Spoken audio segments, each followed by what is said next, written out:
Hey guys, Willie Creeman back here again with the NFC South, talking about the Carolina Panthers, who finished with a record of 2-15, which was fourth in the division.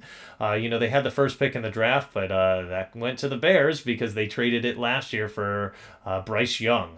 So they've been bad for a few years now, and it just seems like they just get brought to the dryers on every trade that they make. Right, Christian McCaffrey, they got hosed on. Brian Burns, they could have had two first round picks that the Rams love giving away first round picks, but they didn't take that, and then they let him go for peanuts to the Giants. It just didn't make sense for anybody that was looking at that. But I still think this team's at least 2 to 3 years away from competing. Like they need to put some solid pieces together, and they need some serious playmakers on not only offense. Yeah, I know they added a wide receiver, added a running back through the draft, but they needed a lot more than that. Now, the biggest free agent addition in my mind for this team was Damian Lewis and Robert Hunt. This is a tie, and we might actually get to see what Bryce Young can do because of these two. So I'm epically excited for these guys being brought in because last year we could not see anything. You were not able to evaluate Bryce Young last year on play because he never had enough time to do anything at all.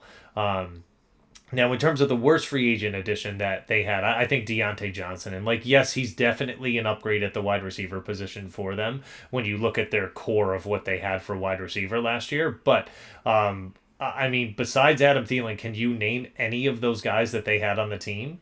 It's very difficult to do that. I don't like them bringing him in. I don't think he's going to be a great playmaker for them, and I think that's what they needed on this team. So I would have really liked to see them go after a guy maybe like Calvin Ridley, someone a little bit younger that can still go out and produce. But who knows? I could be wrong about Deontay Johnson, and he could be unbelievable for them. It just remains to be seen. But in terms of the draft, listen, the main issue most people had was trading into the first round to take Leggett. And listen, I really like the pick, and I think he's going to help Bryce Young, so I don't have an issue with that at all. He needed a playmaker on offense. They went and got him one. I'm fine with that. Now, listen, if Jonathan Brooks can stay healthy, he could surpass both Hubbard and Sanders very quickly. And I know he's coming off the torn ACL, but I don't think it's long until you see Sanders and Hubbard's buried on this depth chart behind him. I really didn't care for the other picks that they chose, especially in the later rounds. I felt like they reached for many of them, but as I mentioned, I think this team's still 2 to 3 years away from really being able to compete.